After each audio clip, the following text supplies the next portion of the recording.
서울의 겨울은 차갑고 공기는 코를 찌르는 듯 날카롭다. 코스트코 매장 안. 사람들의 발소리와 장바구니 바퀴 소리가 뒤섞여 시끄러운 교향곡을 만든다. 그 혼잡 속에서 나는 그를 처음 보았다. 김민재 25세 코스트코 샘플 부스에서 일하는 청년이었다.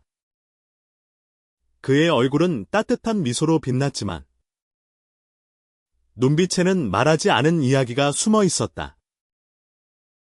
그는 손님들에게 치즈와 크래커를 건네며 부드럽게 말을 걸었지만 나는 그의 목소리에서 미세한 떨림을 느꼈다.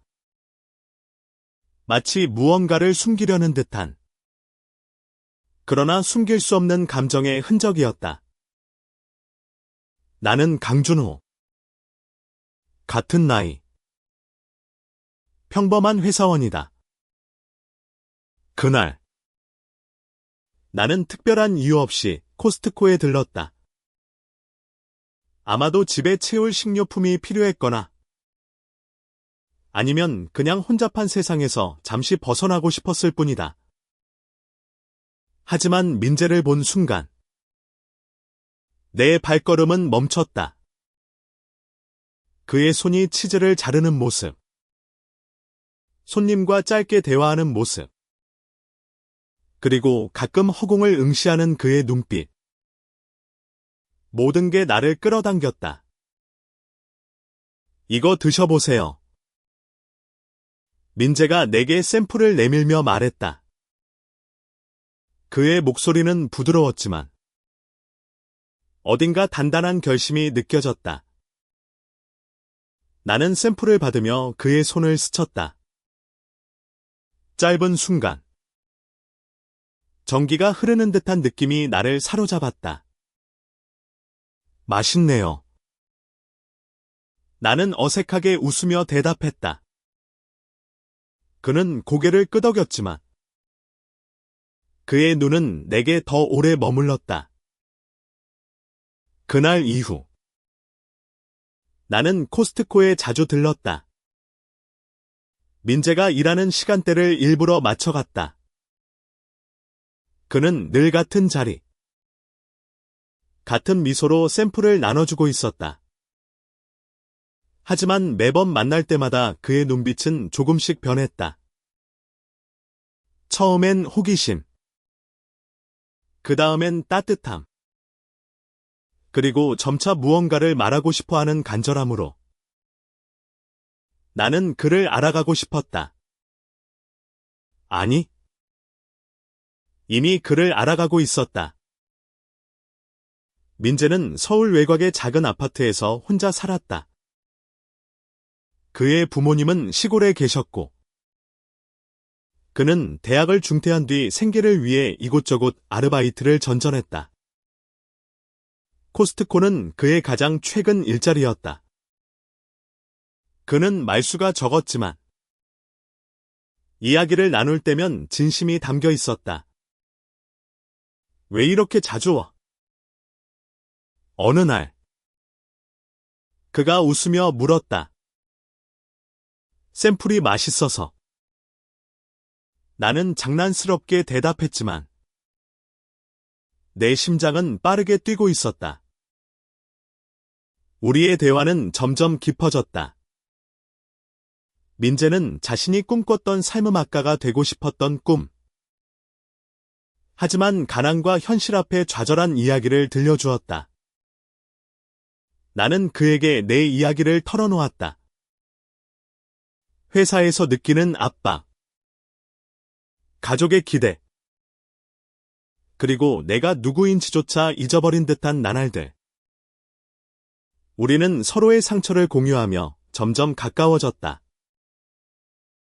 그러던 어느 날, 민재가 내게 작은 종이 쪽지를 건넸다. 내일 저녁, 여기 와줄래?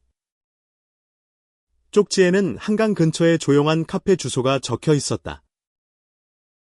그의 손이 떨리고 있었다. 나는 고개를 끄덕였다. 그 순간 내 안에 무언가가 깨어났다. 이건 단순한 우정이 아니었다. 더 깊은, 더 위험한 무언가였다. 그날 밤 나는 잠을 이루지 못했다. 민재의 눈빛, 그의 떨리는 손, 그리고 내 심장을 두드리는 감정이 나를 뒤흔들었다. 한국에서 특히 이런 감정은 쉽게 드러낼 수 없는 것이었다. 하지만 나는 이미 그의 세계로 한 발짝 들어서 있었다. 그리고 그 발걸음은 되돌릴 수 없었다. 민재가 말한 카페는 한강변에 자리 잡은 작은 공간이었다. 창문 너머로 강물이 반짝였고 겨울바람이 유리창을 부드럽게 두드렸다. 나는 약속 시간보다 일찍 도착해 창가 자리에 앉았다. 심장이 쿵쾅거렸다. 민재가 올까? 그가 정말로 원하는 건 뭘까? 민재는 약속 시간 정확히 7시에 나타났다. 그는 코스트코의 단정한 유니폼 대신 낡은 청바지와 회색 후드티를 입고 있었다. 평소보다 더 자유로워 보였지만 그의 표정에는 긴장이 묻어났다. 왔네. 그가 미소 지으며 말했다. 그의 목소리는 평소보다 낮았고 살짝 갈라져 있었다. 우리는 커피를 주문하고 이야기를 시작했다. 처음엔 가벼운 대화였다. 그가 좋아하는 음악, 내가 최근 본 영화. 하지만 곧 대화는 더 깊은 곳으로 흘렀다. 민재는 자신의 어린 시절을 이야기했다. 시골 마을에서 자란 그는 늘 다른 느낌을 받으며 자랐다. 남들과 다른 걸 좋아했어. 음악, 책, 그리고 사람. 그는 마지막 말을 할 때 고개를 숙였다. 나는 그의 말에 귀 기울이며 내 이야기를 꺼냈다. 나도 항상 뭔가 부족한 느낌이었어. 회사에서, 집에서. 늘 누군가가 원하는 모습으로 살아야 했지. 민재가 고개를 들어 나를 바라보았다. 그의 눈빛은 따뜻했지만 동시에 두려움이 섞여 있었다. 준호야. 너도 나처럼 느껴? 그의 목소리는 거의 속삭임에 가까웠다. 그 순간 나는 숨을 멈췄다. 그의 질문은 단순한 말이 아니었다. 그것은 우리 사이의 얇은 막을 찢는 칼날 같았다. 응. 나는 결국 대답했다. 나도 너처럼. 그 말은 내 안에서 오랫동안 갇혀있던 진실이었다. 한국 사회에서 이런 감정을 인정하는 건 위험한 일이었다. 하지만 민재 앞에서 나는 더 이상 숨기고 싶지 않았다. 민재는 잠시 말을 잃었다. 그러더니 손을 뻗어 내 손을 가볍게 잡았다. 그의 손은 따뜻했고 떨리고 있었다. 나 무서워. 그가 속삭였다. 하지만 너를 만난 뒤로 무언가 달라졌어. 나는 그의 손을 마주 잡았다. 그 순간 카페의 소음도 강물의 흐름도 멈춘 듯했다. 우리 둘만의 세계가 시작되고 있었다. 그날 밤 우리는 한강을 따라 걸었다. 차가운 바람이 우리의 얼굴을 스쳤지만 우리는 서로의 온기를 느끼며 걸었다. 민재는 자신의 꿈을 다시 꺼냈다. 음악을 다시 시작하고 싶어. 하지만 가족이, 세상이 나를 받아줄까? 나는 그의 어깨에 손을 올렸다. 너는 충분히 멋져. 민재야. 그리고 나도 너와 함께하고 싶어. 하지만 우리의 이야기는 그렇게 쉽게 풀리지 않았다. 며칠 후, 나는 민재에게서 문자를 받았다. 준호야. 나 좀 도와줘. 그의 목소리는 다급했다. 그는 코스트코에서 해고당할 위기에 처해 있었다. 이유는 그의 상사가 민재의 이상한 행동을 눈치챘기 때문이었다. 누군가 민재가 나와 자주 만나는 걸 보고 이상한 소문을 퍼뜨린 것이다. 나는 분노와 두려움에 휩싸였다. 민재는 아무 잘못도 하지 않았다. 하지만 한국의 보수적인 사회에서 우리의 감정은 문제로 여겨졌다. 나는 민재를 만나러 갔다. 그는 코스트코 뒷문에서 나를 기다리고 있었다. 그의 눈은 붉게 충혈되어 있었다. 내가 뭘 잘못했지? 그가 물었다. 나는 그를 끌어안았다. 너는 아무 잘못도 없어. 우리가 잘못된 게 아니야. 그 순간 나는 결심했다. 민재를 지켜야 한다. 우리의 사랑을 지켜야 한다. 하지만 그 길이 얼마나 험난할지 나는 아직 알지 못했다. 민재의 해고 위기는 단순한 소문에서 시작되었다. 코스트코 매니저는 민재가 부적절한 관계를 맺고 있다는 익명의 제보를 받았다고 했다. 민재는 억울함에 떨며 내게 말했다. 내가 누군가를 좋아한다고 해서 왜 이렇게까지 해야 하는 거지? 그의 목소리는 분노와 절망으로 가득했다. 나는 민재를 위로하려 했지만 내 안에서도 두려움이 커져갔다. 한국에서 이런 사랑은 쉽게 용납되지 않았다. 우리는 조심해야 했다. 하지만 민재는 달랐다. 그는 숨기고 싶지 않다고 했다. 준호야. 나는 더 이상 도망치고 싶지 않아. 이건 내가 누구인지야. 그의 눈빛은 단호했다. 그날 밤 나는 민재를 집으로 데려갔다. 내 작은 원룸 아파트는 단출했지만 그에게는 안전한 공간이 되어주길 바랐다. 우리는 소파에 앉아 서로의 손을 잡고 미래를 이야기했다. 만약 내가 해고되면 다시 시작할 거야. 음악을 할 거야. 민재는 결심한 듯 말했다. 나는 그의 손을 꼭 쥐었다. 나도 너와 함께 할게. 뭐든 같이 해보자. 며칠 후 민재는 결국 해고되었다.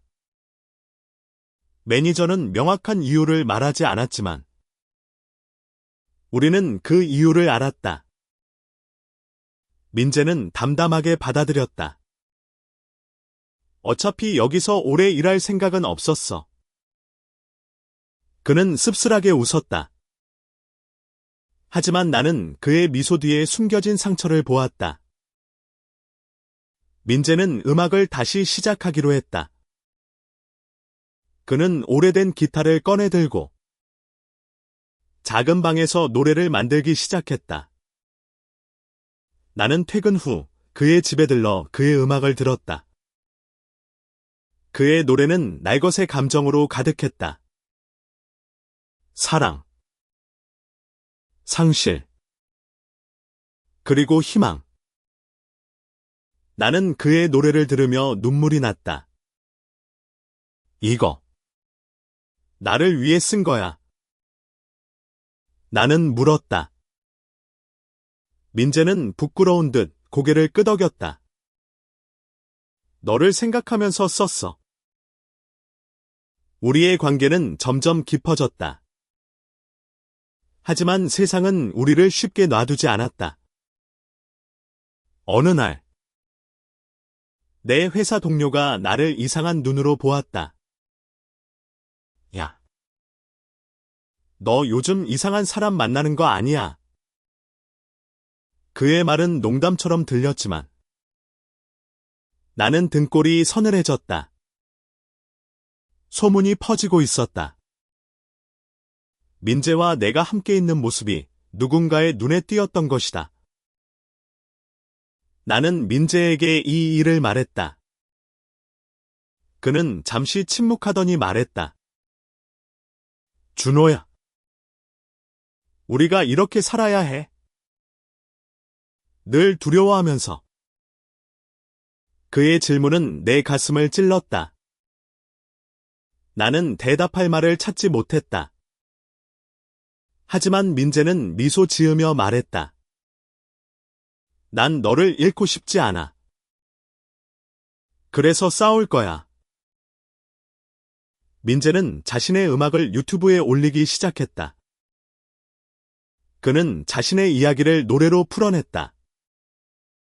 사랑, 정체성, 그리고 세상에 맞서는 용기. 그의 영상은 처음엔 몇 명만 보았지만 점차 퍼져나갔다. 사람들은 그의 노래에 공감했고 댓글에는 응원의 메시지가 쌓였다. 하지만 동시에 악플도 쏟아졌다. 이런 걸 왜 올려? 너 같은 사람은 한국에 필요 없어. 민재는 그 댓글들을 읽으며 흔들렸지만 나를 보며 말했다. 너만 곁에 있으면 난 괜찮아. 나는 민재의 용기에 감동받았다. 그는 단순한 코스트코 샘플 직원이 아니었다. 그는 세상에 자신의 목소리를 내는 용감한 사람이었다. 나는 그를 지지하기로 했다.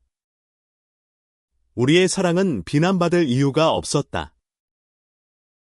하지만 그 길이 얼마나 험난할지 우리는 아직 깨닫지 못했다.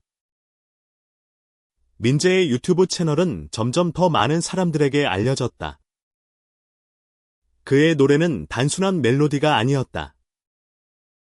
그것은 그의 삶, 그의 사랑, 그의 투쟁이었다. 나는 그의 영상을 보며 가슴이 벅찼다. 하지만 동시에 두려움도 커졌다. 그의 노래가 퍼질수록 우리를 향한 시선도 날카로워졌다. 어느 날, 민재는 내게 전화했다. 준호야, 나 좀 도와줘. 그의 목소리는 떨리고 있었다. 그는 익명의 메시지를 받았다고 했다. 너 같은 사람은 사라져야 해. 너 때문에 한국이 망한다. 메시지는 점점 더 위협적으로 변했다. 나는 즉시 민재의 집으로 달려갔다. 그는 창백한 얼굴로 핸드폰을 쥐고 있었다. 괜찮아. 민재야. 그냥 무시해. 나는 그를 안으며 말했다. 하지만 내 목소리도 떨리고 있었다. 우리는 서로를 껴안고 한참 동안 말을 잃었다. 그 순간 나는 깨달았다. 우리의 사랑은 단순한 감정이 아니었다. 그것은 세상과 싸우는 전쟁이었다. 민재는 며칠 동안 방에 틀어박혀 있었다. 그는 더 이상 노래를 올리지 않았다. 나는 그의 곁에서 그를 위로하려 했지만 그는 점점 더 침묵 속으로 빠져들었다. 내가 잘못한 걸까? 그가 어느 날 물었다. 내가 그냥 조용히 살았어야 했나? 그의 눈에는 눈물이 고여 있었다. 나는 그의 손을 잡았다. 민재야. 너는 잘못한 게 없어. 네가 노래하는 건 네가 사는 방식이야. 그걸 막을 수 있는 사람은 없어. 민재는 내 말을 듣고 고개를 끄덕였다. 하지만 그의 눈빛은 여전히 흔들리고 있었다. 며칠 후, 민재는 다시 기타를 들었다. 그는 새로운 노래를 쓰기 시작했다. 이번엔 더 강렬한, 더 날카로운 노래였다. 이건 나를 향한 모든 증오에 대한 답이야. 그는 말했다. 그의 노래는 분노와 슬픔, 그리고 희망으로 가득했다. 나는 그의 곁에서 그를 지켜보았다. 그는 다시 일어섰다. 민재의 새 영상이 올라간 날. 나는 그의 집에서 함께 컴퓨터 화면을 바라보았다. 조회수는 빠르게 올라갔다. 댓글은 여전히 엇갈렸다. 하지만 이번엔 응원의 메시지가 더 많았다. 너무 감동적이에요. 용기 내줘서 고마워. 민재는 그 댓글들을 읽으며 미소 지었다. 준호야. 이거. 우리가 같이 만든 거야. 그날 밤. 우리는 다시 한강으로 갔다. 민재는 기타를 메고 와서 즉석에서 노래를 불렀다. 그의 목소리는 강물 위로 퍼져나갔다. 나는 그의 노래를 들으며 눈물을 흘렸다. 그의 노래는 단순한 음악이 아니었다.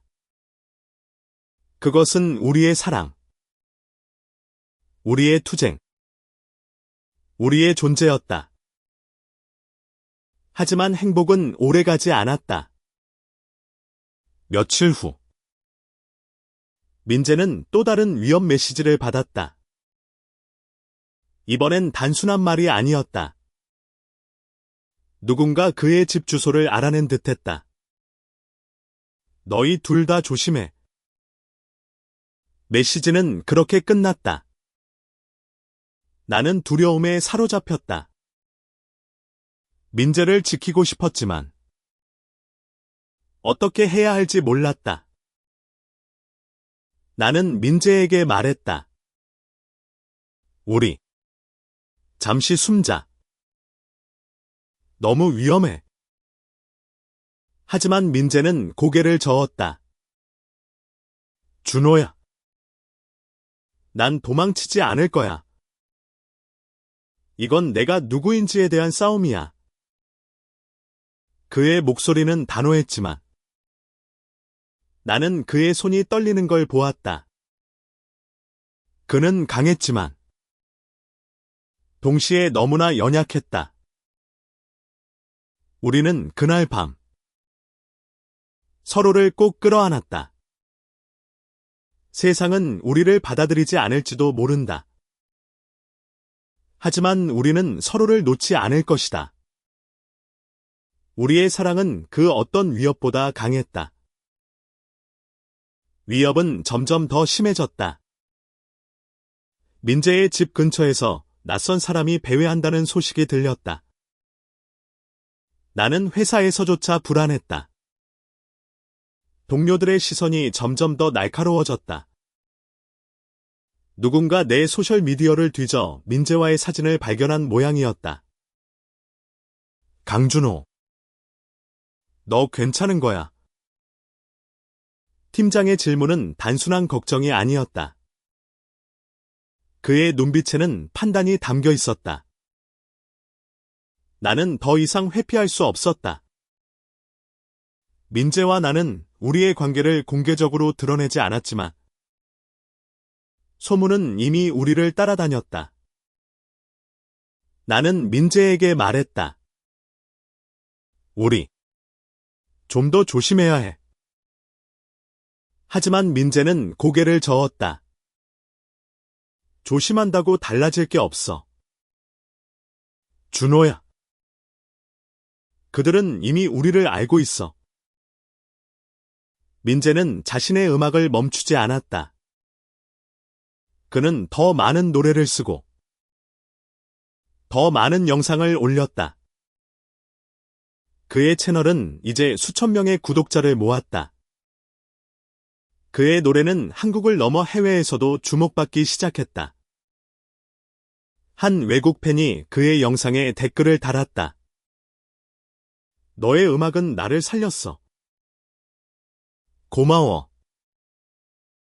민재는 그 댓글을 읽으며 눈물을 흘렸다. 이런 게 내가 음악을 하는 이유야.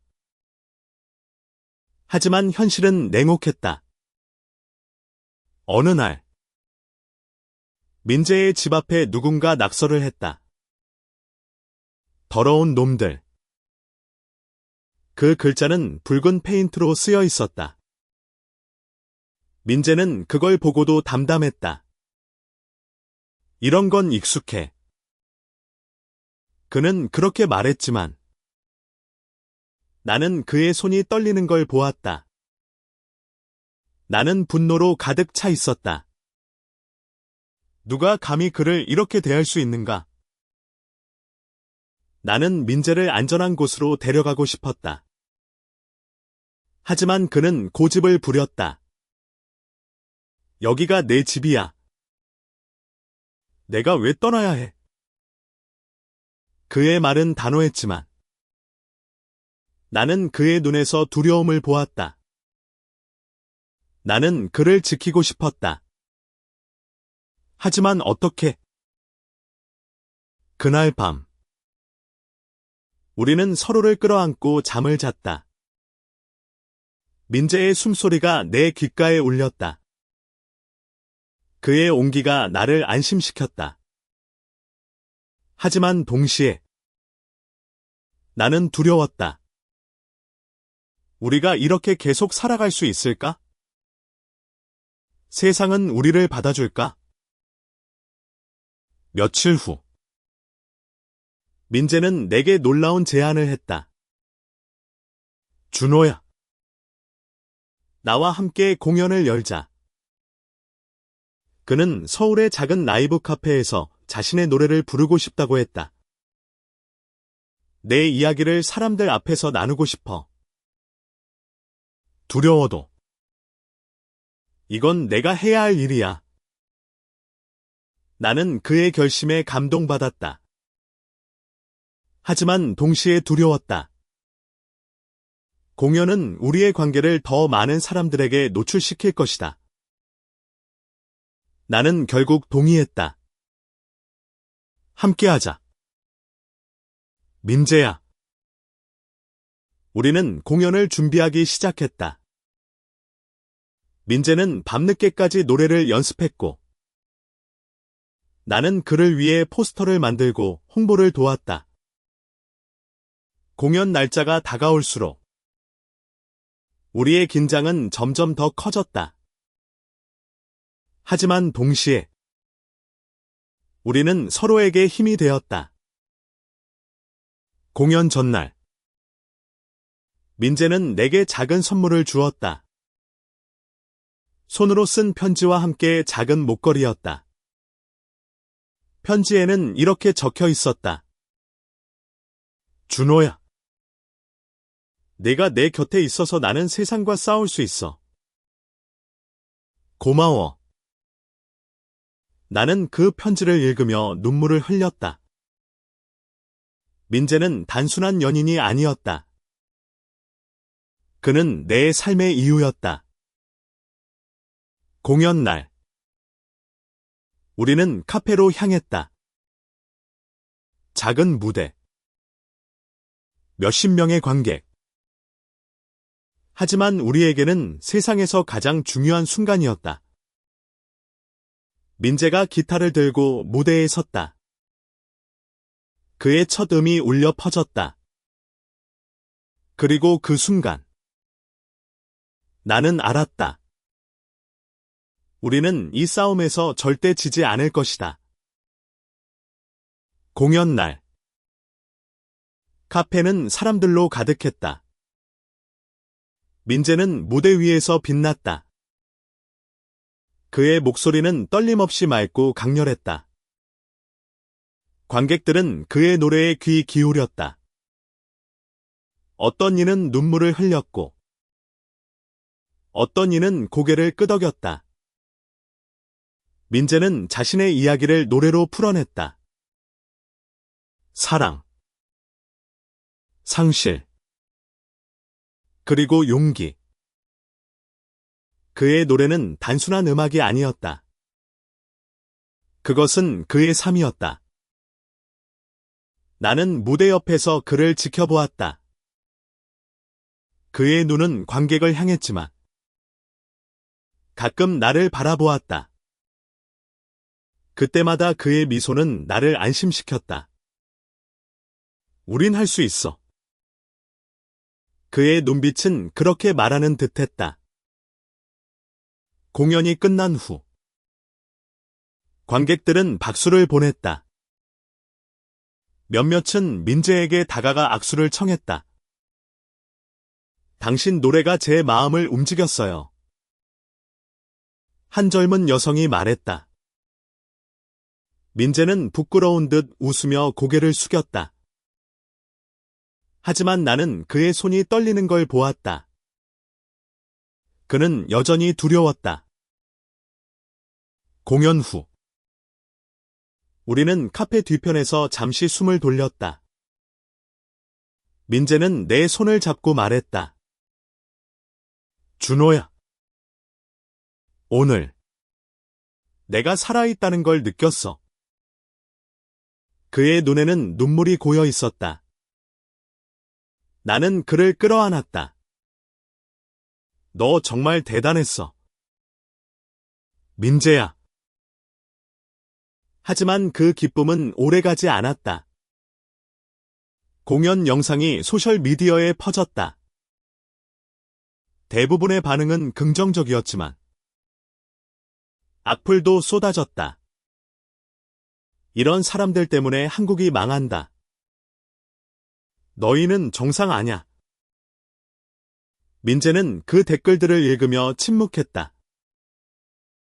나는 그의 곁에서 아무 말도 할 수 없었다. 며칠 후 더 심각한 일이 벌어졌다.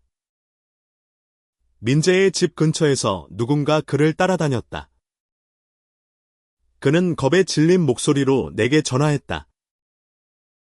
준호야. 나 무서워. 나는 즉시 그의 집으로 달려갔다. 그는 문을 잠그고 방 안에 숨어 있었다. 누군가 날 계속 지켜보고 있어. 그의 목소리는 갈라져 있었다. 나는 민재를 진정시키려 했다. 괜찮아. 내가 여기 있어. 하지만 내 안에서도 두려움이 커져갔다. 우리는 더 이상 안전하지 않았다. 나는 민재에게 제안했다. 우리 잠시 서울을 떠나자. 민재는 잠시 망설였지만 결국 고개를 끄덕였다. 우리는 제주도로 떠났다. 작은 펜션에서 며칠을 보냈다. 바다를 바라보며 우리는 서로의 손을 잡고 이야기를 나눴다. 민재는 말했다. 여기선 아무도 우릴 판단하지 않아. 그냥 우리로 있을 수 있어. 나는 그의 말을 들으며 미소 지었다. 하지만 마음 한구석에선 여전히 두려움이 남아 있었다. 제주에서 보낸 며칠은 꿈 같았다. 우리는 바닷가에서 웃고 별을 보며 이야기를 나눴다. 민재는 기타를 꺼내 즉석에서 노래를 만들어 불렀다. 그의 노래는 자유로웠다. 하지만 우리는 알고 있었다. 현실로 돌아가야 한다는 것을. 서울로 돌아온 날, 민재는 내게 말했다. 준호야, 나 더 큰 무대에 서고 싶어. 내 이야기를 더 많은 사람들에게 전하고 싶어. 그의 눈빛은 단호했다. 나는 그의 손을 잡았다. 그럼 같이 하자. 어디든. 함께. 하지만 우리의 결심은 곧 시험대에 올랐다. 민재의 유튜브 채널에 협박 영상이 올라왔다. 마스크를 쓴 누군가가 그의 집 주소를 언급하며 위협했다. 너 같은 사람은 살아있을 자격이 없어. 민재는 그 영상을 보고 무너졌다. 나는 그를 끌어안았다. 우린 이겨낼 거야. 민재야. 하지만 내 목소리도 떨리고 있었다. 위협 영상은 우리의 삶을 완전히 뒤흔들었다. 민재는 더 이상 집에 혼자 있지 못했다. 나는 그를 내 아파트로 데려왔다. 우리는 밤마다 서로를 끌어안고 잠을 잤다. 하지만 두려움은 사라지지 않았다. 민재는 점점 더 말이 적어졌다. 그의 기타는 방 한구석에 먼지를 쌓아갔다. 내가 너무 멀리 갔나? 어느 날, 민재가 물었다. 그의 눈은 텅 비어 있었다. 나는 그의 손을 잡았다. 아니야. 민재야. 네가 한 건 용기 있는 일이야. 하지만 내 말은 그를 위로하지 못했다. 그는 자신의 음악, 자신의 사랑, 자신의 존재를 의심하기 시작했다. 나는 민재를 다시 일으키고 싶었다. 나는 그의 팬들에게 도움을 청했다. 민재의 유튜브 채널에 메시지를 올렸다. 민재가 위협받고 있어요. 그를 지켜주세요. 그 메시지는 빠르게 퍼졌다. 팬들은 응원의 댓글을 남겼다. 민재야. 우린 너를 사랑해. 포기하지 마. 심지어 몇몇은 민재를 위해 모금 캠페인을 시작했다. 그 응원 덕분에 민재는 조금씩 힘을 냈다. 그는 다시 기타를 들었다. 준호야. 나 다시 시작할게. 그의 목소리는 여전히 떨렸지만 눈빛에는 희망이 돌아오고 있었다. 우리는 함께 새 공연을 준비했다. 이번엔 더 큰 무대였다. 홍대의 작은 클럽에서 열리는 공연이었다. 공연 날. 클럽은 사람들로 가득했다. 민재의 팬들. 그리고 우리의 이야기를 들은 사람들이 모였다. 민재는 무대에 서서 기타를 쳤다. 그의 첫 노래는 우리의 사랑에 관한 것이었다. 너는 내게 세상을 가르쳐줬어. 두려움 속에서도 사랑할 수 있다는 걸. 그의 목소리는 떨렸지만 점점 더 강해졌다. 관객들은 숨을 죽이고 그의 노래를 들었다.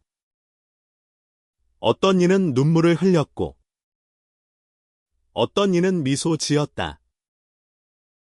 공연이 끝난 후 사람들은 민재에게 다가가 그를 끌어안았다.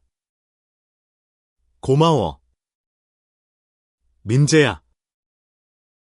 너 때문에 나도 용기를 냈어. 한 젊은 남성이 말했다. 민재는 그를 보며 미소 지었다. 그의 눈에는 눈물이 고여 있었다. 하지만 그날 밤, 또 다른 위협이 찾아왔다.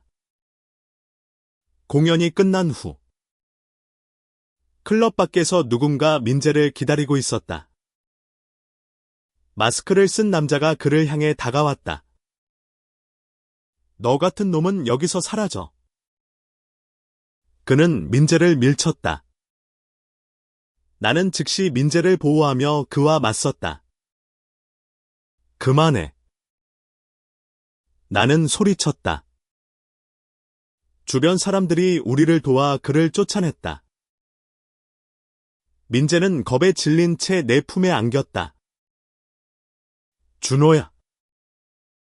나 더 이상 못할 것 같아. 그의 목소리는 갈라져 있었다. 나는 그를 꼭 끌어안았다. 아니야. 민재야. 우린 여기까지 왔어. 포기할 수 없어. 그날 밤, 우리는 서로의 손을 잡고 다짐했다. 우리는 이 싸움을 계속할 것이다. 우리의 사랑은 그 어떤 위협보다 강했다. 하지만 그 길이 얼마나 더 험난할지 우리는 아직 알지 못했다. 공연 이후 민재와 나는 더 큰 결심을 했다. 우리는 우리의 이야기를 세상에 알리기로 했다. 민재는 자신의 유튜브 채널에 우리의 이야기를 올렸다. 저는 김민재. 그리고 이건 제 사랑. 강준호입니다. 우리는 서로를 사랑해요. 그리고 그건 잘못이 아니에요. 그의 영상은 수십만 조회수를 기록했다. 반응은 엇갈렸다. 응원의 메시지가 쏟아졌지만 비난도 만만치 않았다. 하지만 이번엔 달랐다. 민재의 팬들이 우리를 지지했다. 그들은 소셜미디어에 우리의 이야기를 공유했고 심지어 작은 모임을 조직해 우리의 공연을 응원했다. 한 팬은 말했다. 민재야. 너희 사랑은 아름다워. 절대 포기하지 마. 민재는 다시 음악을 시작했다. 그는 새 앨범을 준비했고 나는 그의 매니저 역할을 맡았다. 우리는 작은 공연을 이어갔다. 매 공연마다 우리는 우리의 이야기를 노래로 풀어냈다. 민재의 노래는 점점 더 많은 사람들의 가슴을 울렸다. 하지만 위협은 완전히 사라지지 않았다. 우리는 여전히 낯선 시선을 받았고 가끔은 위협적인 메시지도 받았다. 하지만 우리는 더 이상 두려워하지 않았다. 우리는 서로를 믿었고 우리의 사랑을 믿었다. 어느 날 민재는 내게 말했다. 준호야. 나 너를 위해 특별한 걸 준비했어. 그는 나를 한강변으로 데려갔다. 그곳에서 그는 기타를 꺼내 노래를 불렀다. 너는 내 삶의 전부야. 어떤 세상에서도 너와 함께라면 난 괜찮아. 그의 노래는 우리의 여정을 담고 있었다. 코스트코 샘플 부스에서 시작된 우리의 만남. 수많은 시련. 그리고 그 속에서도 피어난 사랑. 노래가 끝난 후 민재는 내게 작은 상자를 내밀었다. 안에는 2개의 반지가 있었다. 이건 약속이야. 어떤 일이 있어도 우린 함께 할 거야. 나는 눈물을 흘리며 그의 손을 잡았다. 민재야. 나도 약속할게. 영원히 너와 함께 할게. 우리는 그날 밤 한강변에서 서로를 끌어안았다. 세상은 여전히 우리를 받아들이지 않을지도 모른다. 하지만 우리는 알았다. 우리의 사랑은 그 어떤 비난보다 강했다. 우리는 서로의 곁에서 우리의 이야기를 계속 써나갈 것이다. 민재는 결국 자신의 첫 앨범을 발매했다. 앨범 제목은 코스트코 샘플을 주던 그 남자였다. 그 앨범은 그의 삶, 우리의 사랑, 그리고 세상에 맞선 용기를 담고 있었다. 앨범은 한국을 넘어 세계적으로 사랑받았다. 민재는 더 이상 코스트코 샘플 직원이 아니었다. 그는 세상에 자신의 목소리를 내는 음악가였다. 그리고 나는 그의 곁에서 그의 가장 큰 팬으로 그의 사랑으로 남았다. 우리의 이야기는 끝나지 않았다. 그것은 이제 막 시작되었다.